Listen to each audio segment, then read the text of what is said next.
नमस्कार दोस्तों, इस समय देश में सबसे ज़्यादा इस बात की चर्चा चल रही है कि बीजेपी अयोध्या की सीट कैसे हार गई।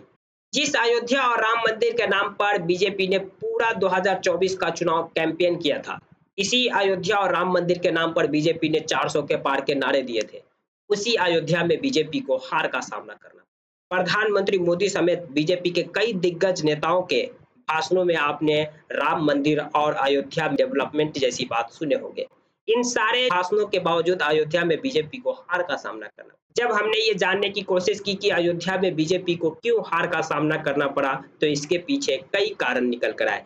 चलिए हम उन सभी कारणों से आपको रूबरू कराते हैं। सबसे पहला कारण, जिस अयोध्या में डेवलपमेंट के प्रचार-प्रसार आप टीवी चैनल में देखा करते थे, जहाँ ये दावे किए जा रहे थे कि अयोध्या में विकास के गंगे बह रहे, वहाँ पर इंटरनेशनल एयरपोर्ट बना दिया गया और इंटरनेशनल रेलवे स्टेशन भी बना दिया गया।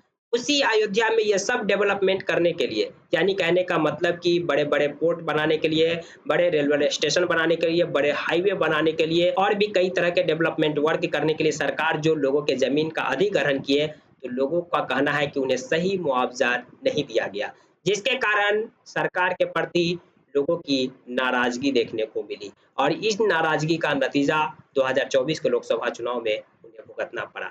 दूसरा कारण ये है कि प्रधानमंत्री मोदी हो या तमाम बीजेपी, सिर्फ अयोध्या शहर के डेवलपमेंट की तो बात करते हैं, लेकिन वो जो अयोध्या फैज़ाबाद सीट में जो ग्रामीण इलाके हैं, वो इलाका वहीं का वहीं रह गया। यानी कि वहाँ किसी भी तरह का कोई डेवलपमेंट देखने को नहीं मिला। यही कारण है कि जो फैज़ाबाद सीट के जो ग्रामीण इलाके के लोग हैं, वो सरकार से काफ़ी ज़्यादा नाराज़ दिखे। तीसरा कारण है वहाँ का जातीय समीकरण। अयोध्या जो फैज़ाबाद सीट है, वहाँ लगभग 26% दलित रहते हैं, 14% मुस्लिम है और 12% कुर्मी, वहीं 12% ब्राह्मण है, यादव भी 12% है। सपा यानी समाजवादी पार्टी ने यहाँ से एक दलित उम्मीदवार को उतारा था। वहीं बीजेपी पिछले 2 बार के सांसद लल्लू सिंह को टिकट दिया था, जिसके खिलाफ खासा ही नाराज़गी वहाँ के लोगों में थी। क्योंकि डेवलपमेंट कार्य के समय जब लोगों का ज़मीन अधिग्रहण किया गया, तो लोग सांसद साहब के पास पहुँचे, तो सांसद कहे ये मेरा काम नहीं, बल्कि सरकार का काम है, आप सरकार के पास जाइए। तो बताइए कि जनता सरकार के पास जाएगी या जनता का प्रतिनिधि सरकार के पास जाएगी?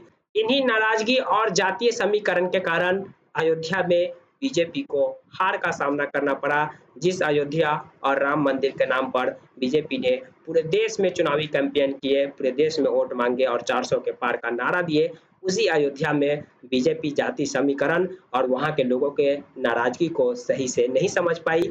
यही कारण है कि बीजेपी को हार का सामना करना पड़ा। आपको क्या लगता है बीजेपी अयोध्या में क्यों हारी? आप अपनी राय कमेंट बॉक्स में डाल सकते हैं। जानकारी पसंद आई तो प्लीज़ वीडियो को लाइक कर दीजिए, चैनल को सब्सक्राइब कर दीजिए। अगर आप हमें फेसबुक पेज पर देख रहे हैं तो फेसबुक पेज को फॉलो करना ना भूलें। Thank you for watching.